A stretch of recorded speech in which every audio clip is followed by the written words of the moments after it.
Hello friends, welcome back to my YouTube channel. মই অনুৰাগ শৰ্মা আপোনালোক সকলোকে পুনৰবাৰ স্বাগতম জনাইছো মোৰ YouTube চেনেলটোলৈ। আজি মই আপোনালোকৰ সন্মুখত এটা নতুন ভিডিঅলৈ উপস্থিত হৈছো আৰু আজিৰ ভিডিঅটোত মই আপোনালোকৰ বহুতৰে প্ৰশ্নৰ উত্তৰ দুটামান দিম APSC enforcement officer related. So বহুতে কমেন্ট সেকশনত মোক সুধি আছিল, লগতে বহুতে মেইল কৰি WhatsAppত মেসেজ কৰি পেলাও কৈ সুধি আছিল। সো সবকে একেলগে ৰিপ্লাই দিয়াটো পসিবল নহয় সকলোকে। সো হেতু কাৰণে এটা ডেডিকেটেড ভিডিও বনাই পেলাই মই ক্লিয়াৰিফিকেশন দি দিছো আপোনালোকৰ হৈতে। So APSC enforcement inspector under transport ডিপাৰ্টমেন্টৰ যেহেতু অনলাইন এপ্লিকেশন চলি আছে আৰু তাৰ ওপৰত এটা ডেডিকেটেড প্লেলিষ্ট মই ক্ৰিয়েট কৰি পেলাই প্লেলিষ্টৰ লিংক এই ভিডিওটোৰ ডেসক্ৰিপশনত দি দিছো। সেই প্লেলিষ্টত গলে মানে এই পৰীক্ষাটোৰ লগত জড়িত এডুকেশনাল কোৱালিফিকেশন ডিটেইলছ, লগতে স্যালাৰি, জব প্ৰফাইল কি হ'ব, মানে আপোনালোকৰ কাম কি কি থাকিব, কেৰিয়াৰ প্ৰগ্ৰেছন মানে প্ৰমোশনাল প্ৰস্পেক্ট বিলাক কেনেকুৱা হ'ব সেইখিনি পাব, previous year question paper, exam pattern গোটেইখিনি ডিসকাস কৰা আছে এই ভিডিওটোৰ ডেসক্ৰিপশনত। যোনটো প্লেলিষ্টৰ লিংক দিয়া আছে APSC এনফোৰ্সমেন্ট অফিচাৰ বুলি, সেই ভিডিও ডেসক্ৰিপশনত চাওক, প্লেলিষ্টত গৈ পেলাই আপোনালোকে এই কথাবিলাকৰ ওপৰত ভিডিওস পাই যাব। ঠিক আছে, এইখিনি ইনফৰমেশন ভিডিওস বিলাকত এভেইলেবল আছে। এতিয়া বৰ্তমান কৈছো এনফোৰ্সমেন্ট ইন্সপেক্টৰৰ কাৰণে ফিজিক্যাল ৰিকুৱাৰমেন্টস বা ফিজিক্যাল টেষ্ট আছে নেকি। এটো যেহেতু এটা ইউনিফৰ্ম জব হয়, ঠিক আছে, আপোনালোকে ইউনিফৰ্ম পিন্ধিবলগীয়া হ'ব যেতিয়া এজন এনফোৰ্সমেন্ট ইন্সপেক্টৰ হ'ব। আৰু এটো এটা গেজেটেড অফিচাৰ হয়, ক্লাস 2 গেজেটেড অফিচাৰৰ পোষ্ট হয়। আৰু ইয়াতে যেহেতু পুলিচৰ নিচিনাকে ড্ৰেছ পিন্ধিব লাগে, সো পুলিচৰ নিচিনা কিবা ফিজিক্যাল ৰিকুৱাৰমেন্টস থাকিব নেকি, মানে শাৰীৰিক প্ৰয়োজনীয়তা বা শাৰীৰিক পৰীক্ষা তেনেকুৱা ধৰণৰ কিবা থাকিব নেকি, মানে any physical requirements like weight, height বা আইসাইট তেনেকুৱা কিবা ধৰণৰ থাকিব নেকি। সো ইয়াতে কথাটো মই ক্লিয়াৰ কৰি দিছো। আপোনালোকৰ যেতিয়া কিবা এটা পৰীক্ষাৰ কাৰণে কিবা এটা পোষ্টৰ কাৰণে ফিজিক্যাল ৰিকুৱাৰমেন্টস থাকে তেতিয়াহলে অফিচিয়েল নটিফিকেশনখনত আপোনালোকৰ ক্লিয়াৰলি মেনশন থাকিব। এতিয়া আপোনালোকে যদি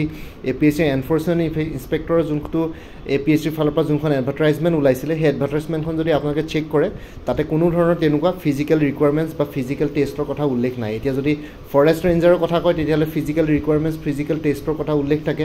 আসাম পুলিচৰ যদি সাব ইন্সপেক্টৰ বা অন্যান্য পোষ্টসমূহৰ কথা যদি চাই তেতিয়াহলে তাতে ফিজিক্যাল ৰিকুৱাৰমেন্টছৰ কথা উল্লেখ থাকে। ঠিক আছে, তেনেকুৱা ধৰণৰ যিকোনো ডিফেন্স জবৰ ক্ষেত্ৰত ফিজিক্যাল ৰিকুৱাৰমেন্টছ বা ফিজিক্যাল টেষ্টৰ কথা উল্লেখ থাকে। ইয়াতে যেহেতু ফিজিক্যাল ৰিকুৱাৰমেন্টছ বা ফিজিক্যাল টেষ্টৰ কথা উল্লেখ নাই এই পৰীক্ষাটোৰ লগত জড়িত এনফোৰ্সমেন্ট ইন্সপেক্টৰ, সো সেই কাৰণে ফিজিক্যাল ৰিকুৱাৰমেন্টছ বা ফিজিক্যাল টেষ্ট ইয়াতে দৰকাৰ নপৰে। ঠিক আছে, সো আপোনালোকৰ প্ৰশ্নৰ যদি ডাইৰেক্ট উত্তৰ দিব যাওঁ তেতিয়াহলে ইয়াতে ফিজিক্যাল ৰিকুৱাৰমেন্টছ বা ফিজিক্যাল টেষ্ট নাই। সো আপোনালোকৰ ইয়াতে কোনো হাইট মানে আপোনালোকৰ উচ্চতা কিমান বা ওয়েট কিমান, আপোনালোকৰ বডি ওয়েট কিমান বা আপোনালোকৰ আইসাইট চকুৰ আইসাইট কিমান পাৱাৰ কম আছে বেছি আছে, সো সেইবোৰ বস্তু ইয়াতে মেজাৰ কৰা নহয় বা ৰিকুৱাৰমেন্টছ তেনেকুৱা ফিজিক্যাল ৰিকুৱাৰমেন্টছ একো নাই। সো আপোনালোকে এই পৰীক্ষাটোৰ কাৰণে সকলোৱে এপ্লাই কৰিব পাৰিব যিসকলে আৰ্টছ সায়েন্স বা কমাৰ্চত গ্ৰেজুৱেট হয় আৰু লগতে যিসকলে হায়াৰ সেকেন্ডাৰী পাছ কৰাৰ পিছত 3 ইয়াৰ্স অটোমোবাইল নহলে মেকানিকেলত ডিপ্লোমা কৰি থৈছে। ঠিক আছে, সো সেইখিনিয়ে এপ্লাই কৰিব পাৰিব। ইয়াতে ছোৱালীয়ে হওক ল'ৰা হওক সকলোৱে এপ্লাই কৰিব পাৰিব। ইয়াতে কোনো তেনেকুৱা ধৰণৰ হেৰি নাই। ইয়াতে আপোনালোকে ড্ৰেছ পিন্ধিব লাগে। মই ইউনিফৰ্মৰ কথা ডিসকাস কৰিছিলোঁ, যোনটোত স্যালাৰি, জব প্ৰফাইল, ইউনিফৰ্ম আৰু লগতে কেৰিয়াৰ প্ৰগ্ৰেছনৰ ভিডিও দিছিলোঁ। সেইকাৰণে ভিডিও ডেসক্ৰিপশনত দিয়া প্লেলিষ্টৰ লিংকত গৈ পেলাই চাবলৈ কৈছোঁ ভিডিওটো। তাতে ইউনিফৰ্ম কেনেকুৱা মই কৈছোঁৱে, যাতে পুলিচৰ নিচিনা খাকী ড্ৰেছ পিন্ধে, 3টা ষ্টাৰ থাকে সোলজাৰত, সো এনফোৰ্সমেন্ট ইন্সপেক্টৰ বুলি লিখা থাকে সোলজাৰত, এটা বেজ থাকে। সো কিন্তু তথাপিতো ইয়াতে পুলিচৰ নিচিনা কোনো ফিজিক্যাল ৰিকুৱাৰমেন্ট নাই বা ফিজিক্যাল টেষ্ট নাই। যেনেকৈ APSC কম্বাইণ্ড কম্পিটিটিভ এক্সামিনেশ্যনৰ থ্ৰুৱেদি আসাম পুলিচ সাৰ্ভিস DSP হ'বৰ কাৰণে কোনো ফিজিক্যাল টেষ্ট বা ফিজিক্যাল ৰিকুৱাৰমেন্টছ নালাগে। ঠিক তেনেধৰণৰ এনফোৰ্সমেন্ট ইন্সপেক্টৰ হ'বৰ কাৰণে ইউনিফৰ্ম জব হয়। এতিয়া এক্সাইজতো ইউনিফৰ্ম থাকে, কিন্তু প্ৰত্যেকটো ইউনিফৰ্ম জবতে ফিজিক্যাল ৰিকুৱাৰমেন্ট থাকিব বুলি একো কথা নাই। এনফোৰ্সমেন্ট ইন্সপেক্টৰে তেনেকুৱা ধৰণৰ কোনো আৰ্মছো নাপায়, পুলিচৰ নিচিনাকৈ একো আৰ্মছ তেওঁলোকে নাপায়। ঠিক আছে, আৰ্মছ তেওঁলোকে ল'ব নোৱাৰে। সো তেনেকুৱা কোনো আৰ্ম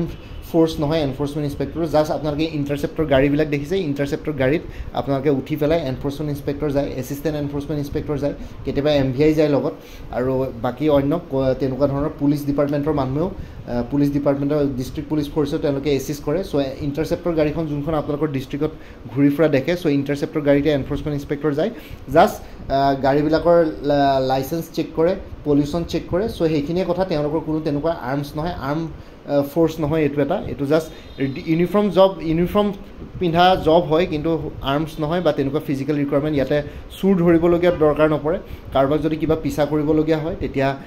গাড়ী ৰখাই পেলাই চেকিঙে কৰে, চেক গেটবিলাকত থাকে কেতিয়াবা ডিউটি বা ইণ্টাৰসেপ্ট কৰে কেতিয়াবা, কিন্তু তেনেকুৱা ধৰণে আপোনালোকৰ ইয়াতে চুৰ ধৰা কাৰ্য ইয়াত কৰিব নালাগে। জাষ্ট গাড়ী ধৰা কাৰ্য কৰিব লাগে, আৰু গাড়ী ধৰিব কৰিবৰ কাৰণে ইয়াতে আৰ্মছ দৰকাৰ নপৰে বা তেনেকুৱা ফিজিকেল ট্ৰেইনিং দৰকাৰ নপৰে পুলিচৰ নিচিনাকৈ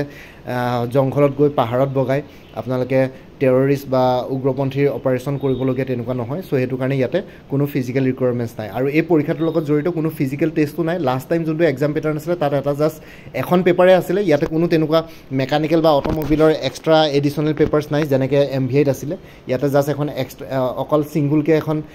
কি বুলি কয় আপোনালোকৰ জেনেৰেল ষ্টাডিজৰ পেপাৰ আছিলে তাতে ট্ৰেন্সপৰ্ট আৰু ট্ৰেফিক ৰিলেটেড 4-5টা কুৱেশ্যনছ আহিছিলে এক্সট্ৰাকৈ এডিশ্যনেলি বাকীখিনি জেনেৰেল ষ্টাডিজ পেপাৰ নিচিনাই চ' সেইখিনি কুৱেশ্যনছ আহিছিলে এখনেই ছিংগুল পেপাৰ আছিলে তাৰপিছত আপোনালোকৰ এটা ভাইভা বা মৌখিক সাক্ষাৎকাৰ বা এটা ইণ্টাৰভিউ হয় ঠিক আছে চ' সেইখিনিয়ে আৰু ৰিকুৱাৰমেণ্টছ আৰু তেনেকুৱা কোনো ফিজিকেল টেষ্ট নাই ইয়াতে দৌৰিবলৈ লং জাম্প বা তেনেকুৱা ধৰণৰ একো তেনেকুৱা নাই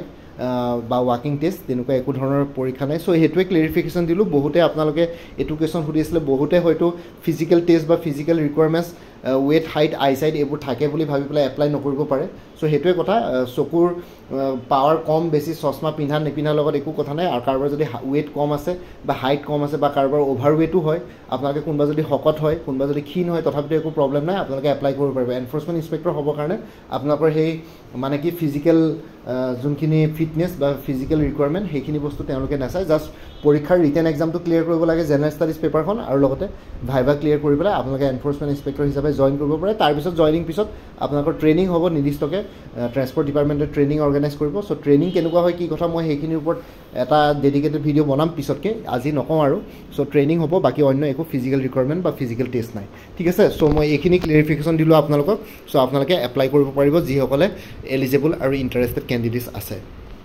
আৰু এতিয়া কথাটো হ'ল যে কোৰ্চেছ যোনবিলাক এভেইলেবল আছে সেইখিনি কোৰ্চেছ আপোনালোকে মোৰ পৰা ল'ব পাৰে APSC এনফৰ্চমেণ্ট ইনস্পেক্টৰ ফুল কোৰ্চ এভেইলেবল আছে 375ত এজ পাৰ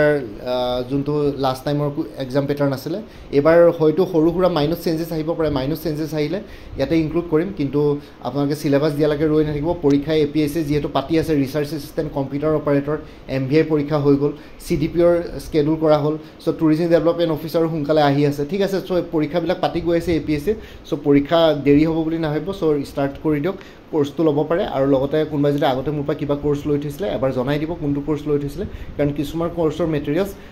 কোৰ্চবিলাকৰ লগত কমন থাকে চ' সেইখিনি মেটেৰিয়েলছ বাদ দি পেলাই যোনখিনি এডিশ্যনেল মেটেৰিয়েলছ লাগে সেইখিনি মোৰ পৰা ল'ব পাৰিব চ' APSC এনফৰ্চমেণ্ট ইনস্পেক্টৰ ফুল কোৰ্চ এভেইলেবল আছে 375ত কোৰ্চটো ল'ব পাৰে তাৰপিছত শেহতীয়াকৈ যোনটো APSC assistant accounts officer APDCL AGCLৰ কাৰণে যোনটো অনলাইন এপ্লিকেশ্যন হৈ গৈছে তাৰ কাৰণে ফুল কোৰ্চ এভেইলেবল আছে জেনেৰেল ইংলিছ জেনেৰেল নলেজ আৰু মেথমেটিক্স ডেছক্ৰিপটিভ তিনিখন পেপাৰ কভাৰ হৈছে ইয়াতে 400 ৰুপিছত আৰু একাউণ্টেঞ্চি কাৰোবাৰ যদি কোৰ্চ ছাবজেক্ট আছে তেতিয়াহ'লে এক্সটাৰ্নেল লিংক পাই যাব একাউণ্টেঞ্চি কাৰণে এক্সটাৰ্নেল লিংকটোৰ কাৰণে ইয়াতে ফি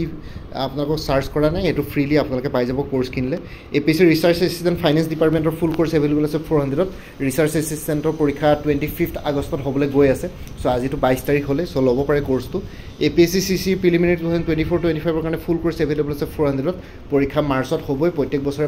মাৰ্চত হ'ব বুলি আসাম কেবিনেটে আসাম গভৰ্ণমেণ্টে এটা ডিচিশ্যন লৈছিলে চ' নেক্সট ইয়েৰ আপোনালোকে মাৰ্চত প্ৰিলিমিনাৰী এক্সাম হ'ব প্ৰিলিমিনাৰীৰ কাৰণে ফুল কোৰ্চটো ল'ব পাৰে APSC CDPO child development project অফিচাৰৰ ফুল কোৰ্চ এভেইলেবল আছে জেনেৰেল ইংলিছ আৰু জেনেৰেল নলেজ দুইখন পেপাৰৰ ওপৰত 300 ৰুপিছত আৰু আপোনালোকৰ অপশ্যনেল ছাবজেক্ট কি জনাই দিব কোৰ্চটো ল'লে মানে তেতিয়াহ'লে অপশ্যনেল ছাবজেক্টৰ কিছুমান চিলেক্টিভ অপশ্যনেল ছাবজেক্টৰ এক্সটাৰ্নেল লিংকছ এভেইলেবল আছে সেই এক্সটাৰ্নেল লিংকটো মই আপোনালোকৰ সৈতে শ্বেয়াৰ কৰিম তাতে আপোনালোকে MCQs প্ৰেক্টিছ কৰিব পাৰিব ফ্ৰীলি এভেইলেবল আছে ইয়াৰ কাৰণে আপোনালোকে ফি পে'মেণ্ট কৰিব নালাগে মোক আৰু এবাৰ কৈ দিছোঁ কোনোবাই যদি আগতে মোৰ পৰা কিবা কোৰ্চ লৈ থৈছিলে এবাৰ জনাই দিব আসাম ডাইৰেক্ট ৰিক্ৰুইটমেণ্টৰ পৰীক্ষা যিহেতু স্কেডুল কৰা হৈছিলে ছেপ্টেম্বৰ অক্টোবৰত চ' তাৰ কাৰণে ফুল কোৰ্চ এভেইলেবল আছে 350ত উইমেন এণ্ড চাইল্ড ডেভেলপমেণ্টৰ ষ্টেটিষ্টিকেল এছিষ্টেণ্টৰ পৰীক্ষাও সোনকালে হ'ব বুলি শুনিছোঁ অনুষ্ঠিত কৰিব বুলি শুনিছোঁ তাৰ কাৰণে ফুল কোৰ্চ এভেইলেবল আছে 350ত আসাম পুলিচৰ সোনকালে পৰীক্ষাৰ আপোনালোকে নটিফিকেশ্যন পাই যাব এইটো মাহতে ওলাব পাৰে নহয় বা ছেপ্টেম্বৰত ওলাই যাব ফাৰ্ষ্টত চ' তাৰ কাৰণে ফুল কোৰ্চ এভেইলেবল আছে 350ত APSC কম্পিউটাৰ অপাৰেটৰ ফুল কোৰ্চ এভেইলেবল আছে 300ত কম্পিউটাৰ অপাৰেটৰ পৰীক্ষা ছেপ্টেম্বৰ 8 ছেপ্টেম্বৰত আছে ছেপ্টেম্বৰ 8 তাৰিখে আছে কম্পিউটাৰ অপাৰেটৰ এক্সাম চ' আপোনালোকে ফুল কোৰ্চ ল'ব পাৰে কম্পিউটাৰ অপাৰেটৰৰ কাৰণে APSC tourism development officer most probably অক্টোবৰত পৰীক্ষা হ'ব তাৰ কাৰণে ফুল কোৰ্চ এভেইলেবল আছে 300ত আৰু কাৰেণ্ট এফেয়াৰ্ছখিনি আপোনালোকে মোৰ পৰা এবাৰ কোৰ্চ ল'লে লাইফ টাইমৰ কাৰণে পাই থাকিব তাৰ কাৰণে এডিশ্যনেল কষ্ট এডিশ্যনেল ফি পে' কৰিব নালাগে জাষ্ট আপোনালোকে হোৱাটছএপত এটা ৰিমাইণ্ডাৰ মেছেজ দিলেই হ'ল এতিয়া কোৰ্চখিনি বৰ্তমান PDF ফৰ্মেটত এভেইলেবল আছে লগতে কাৰেণ্ট এফেয়াৰ্ছ আপোনালোকে জানুৱাৰী 2023 পৰা জুলাই 2024 লৈকে পাই যাব আগষ্ট মাহটো কমপ্লিট হোৱাৰ পিছত ছেপ্টেম্বৰ মাহৰ 2-3 তাৰিখে আগষ্ট মাহৰ কাৰেণ্ট এফেয়াৰ্ছখিনিও আপডেটেড পাই যাব আপোনালোকে জাষ্ট মোক এই হোৱাটছএপ মেছেজটো 9706557851 এই হোৱাটছএপ নাম্বাৰটোত মোক এটা ৰিমাইণ্ডাৰ মেছেজ দিলে হ'ল আপোনালোকক কোনটো মাহৰ কাৰেণ্ট এফেয়াৰ্ছ লাগে আৰু লগতে